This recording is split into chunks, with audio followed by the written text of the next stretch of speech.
खुलुमबाय दिनै फुंबिलिनि खौराङाव बयखौ बरायनानै लाग्रोबाय। दासिमनि खौरांफोरा जाबाय। गिबि खौराङाव दङ बर'फोरनि राजखान्थियारि मोनथाय आरो सोलोंथायारि बिथिंखौ नोजोर होनानै एबसुआ गोख्रोङै खामानि मावगासिनो दं। बे बाथ्राखौ बुंदों खोरोमदाव हौवारि बिथाङा। मैया बिश्वनाथ जिल्ला दुलाराय बर' फरायसा आफादनि खुंगा 9थि बोसोरारि थान्दै जखनथाइजों लोगोसे गहपुर दखरा दुलाराय बर' फरायसा आफादनि खुंगा 45थि बोसोरारि थान्दै जखनथाइखौ गहपुरनि बड'फा उपेन्द्रनाथ ब्रह्म नब्लाङाव साननैनि हाबाफारि लानानै ओंथिगोनां हाबाफारिजों खुंफुंबाय। मैयानि गिबि हाबाफारि बादियै आफादनि फिरफिलाखौ बिरहोयो बिश्वनाथ जिल्ला एबसुनि आफादगिरि नारायण बसुमतारी बिथाङा। लोगोसे बड'फानि सावगारियाव बिबार बावजेनो बिश्वनाथ जिल्ला एबसुनि बोसोनगिरि सुनिलाल बसुमतारी बिथाङा आरो बड'लेण्ड मुंख्लं गेदेमाफोरनो बिबार बावजेनो बिश्वनाथ जिल्ला एबसुनि लेङाइ आफादगिरि उकिल बसुमतारी बिथाङा। बिश्वनाथ जिल्ला एबसुनि आफादगिरि नारायण बसुमतारीनि मासि लानानै दैदेननाय हाबाफारिनि गेवलां मेलाव बेखेवगिरि आलासि महरै बाहागो लायो मिरु एबसुनि लेङाइ आफादगिरि मानगोनां खोरोमदावआरि बिथाङा। लोगोसे थांखि जानाय बुंथिगिरि आलासि महरै बाहागो लायो सारिदुवार फरायसालिमानि गोरायुं डक्टर किशोर सिंह राजपुत बिथाङा। मख'जाथावदि बे हाबाफारियावनो माननि आलासि महरै बाहागो लायो फारियै मिरु एबसुनिफ्राय बारग' हारिमु नेहाथारि रोमै रोमै बसुमतारी, सोलोंथाइ नेहाथारि सोमावसार बसुमतारी, लोगो गेलेमु नेहाथारि पुर्ण सिंह बसुमतारी, ककिला गुदि फरायसालिनि लेङाइ फोरोंगिरि बिजेन नार्जारी, दैमालु इउएन एकाडेमिनि लेङाइ गोरायुं लबेन मोसाहारि, आलुपारा गुदि बर' थुनलाइ आफादनि समर सिंह दैमारी, एलजी इन्टारप्राइज राजकर हलंगिनि कगेन गगै आरो राजकर सिनियर जौसिन फरायसालिनि लेङाइ फोरोंगिरि राजु बरा, बिश्वनाथ जिल्लानि जयेन्ट सेक्रेटारि गपाल साहा, अरुणाचल प्रदेश आलुपारा गामि पन्चायतनि सोद्रोमा अनसुमा नार्जारी, बिश्वनाथ जिल्ला आगसुनि लेङाइ आफादगिरि तुरन उपाध्याय, धेमाजि जिल्ला एबसुनि लोगो थुनलाइ नेहाथारि पवित्र ब्रह्म बिथांमोनजों लोगोसेनो बिश्वनाथ जिल्ला एबसुनि आफादगिरि गाहाय नेहाथारि आरो ओनसोलनि मेलेमजिबि सानसुमै दिथागिरि फरायसा बिथांमोनाबो बाहागो लानानै हाबाफारिखौ मेहेरगोनांसिन खालामो। 125 एमेन्डमेन्ट बिल थामहिनबा 125थि सोदांनाय बिलनि सोलायै सोरखारा बिटिआर, कार्बि आंलं आरो दिमा हासावखौ गोरोबथा बादियै गोहोगोराथार खालामनांगौ। बे बाथ्राखौ बुंदों एबसुनि आफादगिरि दिपेन बर' बिथाङा। बिटिआर गोरोबथानि रिभिउ मिटिंआ भार्चुएल मिटनि गेजेरजों जोबनानै थांबाय। बिटिआर गोरोबथानि दफाफोरखौ आबुङै आरो थाबैनो मावफुंनांगौनि थाखाय मैयानि भार्चुएल मिटआ जानानै थाङो।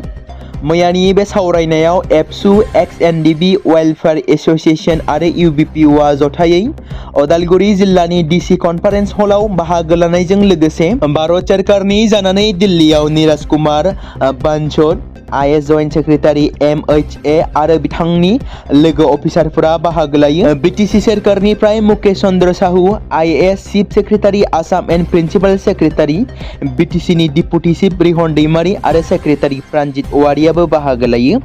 लोगोसे आसाम सोरखारनिफ्राय Prashanta Saikia, IPS senior superintendent of police SP, special branch of the Assam police SN Choudhury, IS secretary for secondary education and school education आरो दिता का Nand Hazarika, ACS additional secretary in the home and political department of the government of आसामजों लोगोसे माखासे बिबानगिरिफ्राबो गुवाहाटीनिफ्रायनो बाहागो लायो। बे सावरायनायाव दुलाराय बर' फरायसा आफादनिफ्राय मानाव गेदेर आफादगिरि दिपेन बर', लोगो आफादगिरि उमेश दैमारी, गाहाय नेहाथारि कनेन्द्र बसुमतारी, लोगो गाहाय नेहाथारि दिनेश ब्रह्म, नेहाथारि आनन्द दैमारी, बुंथिगिरि अबिद नार्जारी, हारिमु नेहाथारि सुशील इस्लारी, उदालगुरि जिल्ला एबसुनि आफादगिरि कर्नेलियास दैमारी, बोसोनगिरि रम्य कुमार बसुमतारी, बारग' हारिमु नेहाथारि कैलाश बसुमतारी, बारग' एनडिबि वेलफेयार एसोसिएशननिफ्राय आफादगिरि रुजुगोरा मोसाहारि, बिलिप्ति औवारी, इउबिपिअनि आफादगिरि मनरन्जन बसुमतारी, गाहाय नेहाथारि पीताम्बर ब्रह्म आरो बिथांमोननि बिबानगिरिफ्राबो बाहागो लायो। दुलाराय बर' साहित्य सभानि 65थि मिरु जथुम्माया 9 जानुवारि खालारनिफ्राय थामहिनबा दिनैनिफ्राय सानथामनि थाखाय चिरां जिल्लानि बिजनी थें फाख्रि फोथाराव खुंफुंजासिगोन। 4 कौटिसो रां खरसा खालामनानै बर' साहित्य सभानि जथुम्माखौ मोजाङै खुंफुंनो थाखाय गासैबो थियारिफोरखौ फोजोबबाय। गाहाय हाबग्रा दरखंनिफ्राय लानानै गाहाय थावनिसिम गोसोखांथि, प्रसाद दिन्थिफुंनाय आरो हारियारि ओंखाम जाग्रा जायगाफोरखौबो समायनायै साजायनाय जादों। जथुमानि हाबाफारि बायदियै 9 जानुवारि खालि फुंनि 9 रिंगायाव बिटिसिनि मावफुं सोद्रोमा आरो जथुमानि बरायनाय आफादनि मावफुं आफादगिरि धीराज बरगयारिनि दैदेननायाव डक्टर मनेश्वर ब्रह्म बिथाङा गाहाय दरखंखौ बेखेवगोन। बेनि उनाव चिरांनि कमिशनार जतिन बरा सामलायगोन। बर' गोसोखां खाम्फानि गाहाय दरखंखौ बेखेवगोन। बिजनी जिल्ला बर' साहित्य सभानि गायसनगिरि आफादगिरि पुलिचरण बसुमतारिनि दैदेननायाव गाहाय जौसांखौ लकेश्वर ब्रह्म बिथाङा बेखेवगोन। बेबादिनो जायगानि काउन्सिलनि सोद्रोमा जेम्स बसुमतारिनि दैदेननायाव जय कुमार ब्रह्म सवारानिया रिप्रेजेन्टेटिभ हलखौ बेखेवगोन। चिरां जिल्ला पुलिसजों दैदेनजानाय हौवा भलन्टियार केम्पखौ थुलुंगानि तान्डाइ महेश्वर मोसाहारि बिथाङा बेखेवगोन। बेबादिनो गोबांथार जानो गोनां माखासे हलफोरखौ बेखेवनाय जागोन होनना मिथि मोन्दों। गुबुन फारसेथिं बिजनी बारग' एमएलए आरो रिसेपसन कमिटिनि आफादगिरि कमल सिंह नार्जारि बिथाङा कार्टिनार गयारि गोसोखां बरायनाय आफादनि मावख'खौ बेखेवगोन। Doctor Birendra Basumatary memorial health केम्पखौ बिजनी महकुमानि medical officer doctor Rabiram Owaria बेखेवगोन। बेबादिनो गोबांथार हाबाफारिया दिनै जानानै थांगोन होनना मिथि मोन्दों। इउपिपिएल दोलोआ एनडिएखौ नागारनायनि सम्भावना दा रोखा जाबाय। बिहु फोरबोनि उनाव प्रमद बर' बिथाङा दोलोनि गेजेराव सावरायलायनायनि उनाव इउपिपिएल दोलोआ बे मख'जाथाव राजखान्थियारि थिरांथाखौ लानो हागौ होननानै प्रमद बर' बिथाङा फोरमायदों। मैया चिरां जिल्लानि काजोलगाव इउपिपिएल दोलोनि आफादगिरि बिथाङा खौरां बिजोंनि सिगाङाव गोनांथार बिबुंथिखौ लाखिदों। प्रमद बर'आ बुंदों दि फैबाय थानाय बिधानसभा बिसायख'थियाव इउपिपिएल दोलोआ बिटिसि ओनसोलनि मोन 15 बियाबफोराव आरो बिटिसिनि बायजोआव थानाय मोन 8 निफ्राय मोन 10 बियाबफोराव बिसायख'थि गेलेगोन। दासान्दि कंग्रेस दोलोजों गोरोबलायनायनि सम्भावना दंना गैया? बे सोंथिनि सायाव फिननाय प्रमद बर'आ बुङो दि जों दासिमबो एनडिएनि दोलोनि जथाय सोरखाराव दं। दोलोनि गेजेराव गुबुन गुबुन आयदाफोरनि सायाव सावरायनाय जागासिनो दं। नाथाय जोंनि इउपिपिएल दोलोआ रावनिबो राजखान्थि दोलोजों हारसिङै सावरायाखै। साननैसोनि उनाव जों दोलोनि मोनसे मावखान्थियारि जथुमा खुंगोन। जोंनि दोलोनि मिरु जथुमा खुंफुंजागोन। बेनि उनावसो जों जोंनि दोलोनि राजखान्थियारि थिरांथाफोरखौ लागोन आरो फोरमायगोन। बिटिआरनि बारग' चिफ प्रमद बर'आ आरोबाव बुंबावो दि हाग्रामा महिलारिनि दैदेननाय दाननैनि उनावनो बिटिसिआव गोजोन आबहावाया सोलायदों। बिथाङा बुंबावो दि जोंनि इउपिपिएल दोलोनि 5 बोसोर खुंथायनि समाव बिटिआर ओनसोलाव उदाङै जुवा, आयेन बेरेखा लटारि, मेलानि हिंसायारि जाथाय जायामोन। गासिबो समाज बेरेखा खामानिफ्रा बन्द जादोंमोन। नाथाय हाग्रामा महिलारिनि खुंथाय दान मोननैनि गेजेरावनो बिटिआर ओनसोलनि सुबुंफ्रा मेलानि मुङाव लांदां जुवा गेलेनाय, आयेन बेरेखा लटारि, हिंसायारि जाथायफ्रा जाबोदों एबा बांनायखौ नुनो मोन्दों होनना प्रमद बर'आ अजद दिखांदों।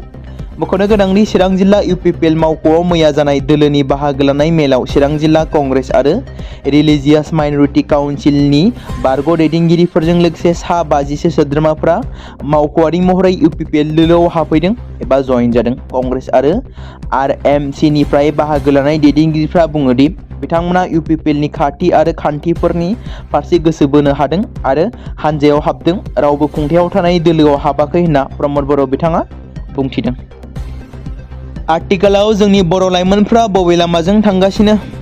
गोबां समफोरावनो नंखाय एआइनि मददजों समाजनि गनायजाथावै सावगारि एबा भिडिअ खालामनानै समाजारि बिजों एबा ससियेल मिडियायाव गोसारहोनाय, स्प्रेड खालामनाय जाथायफोरा जाबोबाय थादों।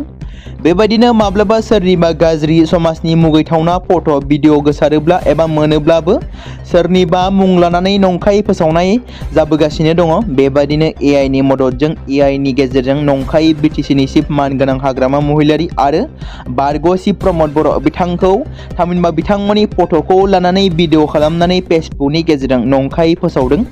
जेराव हाग्रामा महिलारिखौ राबननि महर लानानै प्रमद बर'खौ होसोनाय मोनसे नंखाय भिडिअआ समाजारि बिजोङाव गोसारदों। नोंथांमोना बेनि सायाव मा बुंनो सानो आरो बैसोर बायदि लाइमोनफ्रा माब्लानि दिनाव सोलायगोन? नोंथांमोना बेनि सायाव मा बुंगोन? मैयानिफ्राय जागायबाय 10 अक्ट'बर खालारसिम सानथामनि हाबाफारिजों क'क्राझार तितागुरिनि इरागदाव कमिउनिटि हलाव आसाम सोरखारनि मागो दमासि मेला 2026। बे मेलखौ बिटिसिनि मावफुं सोद्रोमा मनमोन ब्रह्मआ बेखेवनानै होयो। बे मेलाव मोनबा ब्लकनि गासै मोन 32 स्टलफोरा बाहागो लागोन। दख'ना आरो आर'नाइ बायदि दोरोङारि गाननाय जोमनाय, जाग्रा मुवा, मस्ला मस्लि, मैगं थाइगं, आखाइजों बानायनाय मुवा बेसादफोर आरो गुबुन गुबुन जायगायारि मुवा बेसादफोर बायदि बायदि मुवाफोरखौ दिन्थिनाय जादों। बगालि मेलाया गामियारि ओनसोलनि आइजोफोर आरो सेल्फ हेल्प ग्रुपनि सोद्रोमाफोरा गावसोरनि दिहुनजानाय बेसादफोरखौ दिन्थिफुंदों होनना मिथि मोनदों।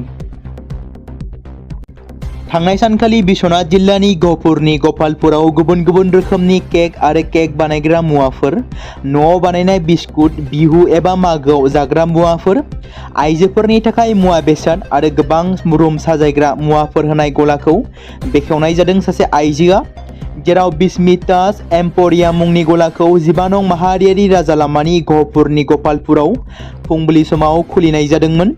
मख'नो गोनांदि गोथाव केक, बिस्कुट बानायनायजों लोगोसेनो गोबां लाइमोन आइजोफोरखौ केक आरो बिस्कुट बानायनायनि फोरोंथाय होनानै गहपुर समाजाव मोजां मुं आरजिनो हानाय बिस्मिता सयकिया गावनि नाजानायनि गेजेरजों बे गलाखौ खुलिनो हादों। बिस्मितास एम्प'रियामाव बायग्राफोरा बिस्मिता सयकियाजों गावनो बानायनाय बायदि रोखोमनि गोथाव केक, बिस्कुट आरो जाग्रा मुवाफोरखौ बायनो हागोन होनना फोरमायनाय जादों। बेनि अनगायैबो फोरमायबावदों दि केक आरो केक बिस्कुट बानायनो थाखाय नांगौ जानाय गासैबो रोखोमनि मुवाफोरखौ बिस्मितास एम्प'रियामावनो मोननो हागोन। बेनि अनगायैबो लाइमोन आइजोफोरा बे गलायाव गाव मोजां मोननाय बायदियै खम बेसेनावनो गुबुन गुबुन रोखोमनि गहेनाफोरखौबो बायनो हागोन। गुबुन मुवा बायनो थाखाय बायग्राफोरा बिस्मिता सयकियाखौ 6001835814 जानबुं नम्बराव जगाजग खालामनो हागोन होनना बिस्मिता सयकिया फोरमायदों। रुंसारि जुबिन गार्गनि नखरनि सुबुंफोरा दा बिथांनि थैनाय केसनि सायाव गोख्रै बिजिरनायनि थाखाय दाबि खालामगासिनो दं। महरगिरिनि बिसि गरिमा सयकिया गार्गआ नखरनि गुबुन गुबुन सोद्रोमाफोरखौ लानानै बावैसो सिगां गिबि मन्थ्रि डक्टर हिमन्त बिश्व शर्मानिसिम गांसे लाइजाम दैथायहरनानै बे केसनि थाखाय स्पेशेल बिजिरसालि दाफुंनो आरो रायजोनि जानानै खामानि मावनो थाखाय सासे गोख्रों सोरखारि उकिल थिसननो खावलायदों। गिबि मन्थ्रिनो हरनाय लाइजामाव गरिमा सयकिया गार्गआ मख'दों दि साफ्रोमबो दायनिगिरिफ्रा गावसोरनि रैखाथिनि थाखाय हादोराव गोजौ थाखोनि रोंगौथि गोनां आरो गोजौ थाखोनि उकिलफोरखौ थिसनदों। दायनिगिरिफोरनि हेंथायै जुबिन गार्गखौ न्याय होनो थाखाय समान महरै गोख्रों आरो मानगोनां सोरखारि उकिलफोरनि हानजा थानाया गोनांथार। बिथांमोना मोनसे स्पेशेल बिजिरसालिनि गेजेरजों बिजिरनायखौ फोजोबनो खावलायो जाहाथे आयेनारि खान्थिया गोलाव जाया।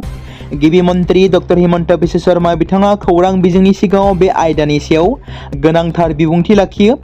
गिबि मन्थ्रिया फोरमायनाय बायदिब्ला 9 जानुवारियाव जानो गोनां हादोरसा मन्थ्रिनि जथुम्मायाव बे आयदानि सायाव सावरायनाय जागोन। दिनै साहा गुवाहाटीनि सिलाग्रान टाउनाव कामरुप मेट्र' डिस्ट्रिक्ट बर' सिनि आर्टिस्ट एस'सिएशननि 11थि गोदान बोसोर फालिथाय आरो लोगो हमलायनाय हाबाफारि लानाय जादों। जाय हाबाफारियाव बर' सावथुन मुलुगनि गोबां गोदान गोजाम आर्टिस्टफोर लोगोसे फावखुंगुरफोरा बाहागो लादों। बेजों लोगोसे हांख्रायजानाय गेदेमा रन्जन दैमारिनि आंगो बिनानाव डक्टर अनजालि दैमारियाबो बाहागो लादों। बिथांजोजों लोगोसे बर' सावथुन मुलुगनि जेसास केरकातारि, मेन्देला ब्रह्मजों लोगोसे गोबां महरगिरि सावथुन दिथागिरिफोराबो गोदान बोसोर बरायनायजों लोगोसे कामरुप मेट्र' डिस्ट्रिक्ट बर' सिनि आर्टिस्ट एस'सिएशननि 11थि लोगो हमलायनाय हाबाफारियाव बाहागो लादों। गुवाहाटी नोगोरमानि सासे आइजोआ गावनि प्राइभेट सेक्टरनि साख्रिखौ नागारनानै उलनि खुन्दुंजों बायदि रोखोमनि सोरजिलु मुवाफोर सोरजिनानै गावनो गाव सोनारनायनि मोनसे बिदिन्थि दिन्थिदों। न'आव बियो उलनि खुन्दुंनि क्लिप, गुबुन गुबुन रोखोमनि हेयार बेन्ड, फुथुला, साबि आस्थाम, केरा, मेगननि केस, इयारफन्स, कभार, बायदि बायदि बेगनि थफ्ला, बेग आरो बायदि बायदि महरनि दख'ना आरो गुबुन गुबुन मुवाफोरखौ बानायदों। नोगोरमानि लासित नगरनि थागिबि रुपाली पाले बिथांजोआ, जाय थांनाय 10 बोसोरनिफ्रायनो गावारि खोन्दोआव खामानि मावबोगासिनो दंमोन, बिथांजोआ थांनाय बोसोरनिफ्रायनो उलनि खुन्दुंनि मुवाफोर बाहायजेनदोंमोन। बायग्राफोरनि गोनांथिया बांनायजों लोगोसे बियो लासै लासैनो मोनसे फिसा फालांगियाव सोलायदोंमोन। बिथांजोनि दिहुनजानाय बेसादफोरा हाथायाव जर'खा बाख्नायजादों आरो गोबां बायजादों। गुबुन गुबुन मेला आरो ससियेल मिडियानि गेजेरजोंबो बियो गावनि दिहुनजानाय बेसादफोरखौ फाननो हादों आरो खामायनायनि फुंखा खुलिनो हादों। बिथांजोआ बे हाबाफारिया बिथांनि नखरनि रांखान्थियारि हालोदखौ गोख्रों खालामदों आरो गावखौबो सुंथानो हानाय मोनसे थासारि लाबोदों। बिथांजोआ बुंनाय बायदिब्ला, आं गोबां बोसोर प्राइभेट सेक्टराव खामानि मावदोंमोन। बेनि उनाव आं सानदोंमोन दि आं माबा मोनसे फालांगि जागायनांगौ। आं प्राइभेट सेक्टरनि साख्रिखौ नागारनानै बेफोर फालांगिखौ जागायदोंमोन आरो बे फालांगिखौ खालामनाया आंखौ खुसि खालामो मानोना बेयो आंनि गावनि फालांगि। आं बेखौ आंनि गोसोबायदि खालामनो हायो। गुवाहाटीआव उलनि खुन्दुंनिफ्राय गुबुन गुबुन मुवा बानायना सासे आइजोआ गावनो गाव सोनारनो हानानै मोनसे समाजाव गोग्गानाय लाबोनो हादों। फैबाय थानाय एसेम्बलि बिसायख'थिया जानो थाखाय बारा गोबाव गैलिया। खुंथाय सोरखारनि हेंथा आरो बेरेखा दोलोफोरा हादोरसानि मोनफ्रोमबो खना खनला बिसायख'थिनि थाखाय साखाफारा जादों। बेजों लोगोसे राजखान्थि दोलोफोरनि गेजेराव गोरोबलायनायनि सायावबो सावरायनाया सोलिदों। बेनि गेजेरावनो गिबि मन्त्रि डक्टर हिमन्त बिश्व शर्माया माखासे गोनांथार फोसावथायखौ होदों। बेनि सोमोन्दै बिथाङा बुधबारखालि धेमाजियाव जानाय मोनसे हाबाफारियाव बाहागो लानानै खौरांगिरिफोरनि सिगाङाव ओरैबायदि बुंदोंमोन दि 15 फेब्रुवारिनि गेजेराव गासैबो थि जागोन। थांनाय माखासे सानफोराव मिरु नखर मन्थ्रिखौ लोगो हमनो थांदोंमोन। हाग्रामा महिलारि बिथांजोंबो आं लोगोआव दं। बेनि सिगां प्रमद बर'खौबो आरो नखर मन्थ्रिखौबो लोगो हमदोंमोन। एजिपिनि आफादगिरि अतुल बराजोंबो आं गुवारै सावरायखांबाय। जोंनि सावरायनाया दासान्दि सोलिगासिनो दं। मासि राननाया मोजाङै जागोन। जेबो जेंना जानाय नङा होनना गिबि मन्थ्रिया बुंदों। नगाव जिल्लानि 55टी दिं बिधानसभा बियाबनि सिङाव भट सोगिरि फारिलाइखौ लानानै सोमजिनाय गोनो गोथो जानायखौ बेनि सायाव नगाव जिल्ला बिसायख'थि मावख'गिरिनि मावख'आ मोनसे गोनांथार खेंफोरथि फोसावदों। जिल्ला खुंथाया माखासे खौरां बिजोंफोराव फोसावनाय खौरांखौ 199 दुमदुमिया बालिसात्रा गोजौ गेजेर फरायसालिनि भट सोग्रा मिरुनि भटार फारिलाइयाव सोरबा सिनाय मोनै सुबुंनि मुंखौ सोसननाय जादों होननानै बुंनाय जादों। जिल्ला बिसायख'थि मावख'गिरिया फोसावनाय बायदिब्ला 2025 मायथाइनि जानुवारि दाननिफ्राय 163 नं न'नि भट होगिरि जाहारा खातुन, जाहिदुल इस्लाम, अबुसियामिन अनिसारनि मुंफोरखौ गोरोन्थियै एखे न'नि नम्बरनि सिङाव सोफादेरनाय जादोंमोन। बे मुंफोरखौ 2026 मायथाइनि ड्राफ्ट भटार फारिलाइयावबो बेबादिनो नुनो मोननाय जादों। खुंथाया रोखा खालामना होयोदि बे भटारफोरा सिनाय मोनै सुबुं नङा, खालि बिसोरनि न'नि नम्बरा थारैनो 163K जानांगौमोन होनना मिथिहोदों। मख'नो गोनांदि प्रि रिभिजन हाबाफारिनि बाहागो महरै खुंनाय नखर सार्भे खालामनाय समाव बुथ थाखोनि मावख'गिरिफ्रा न'नि नम्बरनि बे गोरोन्थिखौ सिनायथिदोंमोन। गोसो गुदुं भटारफोरा सिगांनिफ्रायनो जाखाबायमोन होनना मिथिमोनदों।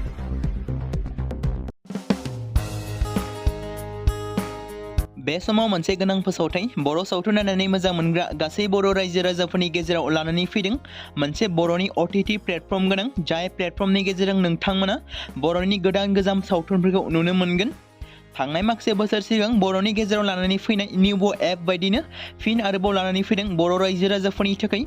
बे बाथ्राखौ मख'नाया गोनांदि 2025 मायथाइनि जानुवारि दानाव ओंखारनाय आंगो स्ट्रिम मुंनि मोनसे OTT प्लेटफर्म गोनां निउबो एपनि गेजेरजों नोंथांमोना गोबांथार बर'नि सावथुनफोर जेरै ट्रेजेडि, रमान्टिक, एक्शन आरो कमेडिजों बुंफबनाय सावथुनफोरखौ नुनो मोनगोन। जेरै सनानि नखर, थांखि गैयै समाज, अनसुला आफा, हिर', बिमा बायदि बाजै, अर, थैसाम, वान्टेड, संदान आरो रं नाम्बार बायदि सावथुनफोरा मख'जाथाव। बेफोर सावथुनफोरखौ नायनो थाखाय नोंथांमोना गिबियावनो आंगो स्ट्रिम एपखौ गाव गावनि मबाइलाव थानाय प्ले स्ट'रनिफ्राय डाउनल'ड खालामनानै लोगोसे इनस्टल खालामनानै गावनि मबाइल नाम्बारजों लग इन खालामनानै लाग्रोनांगोन।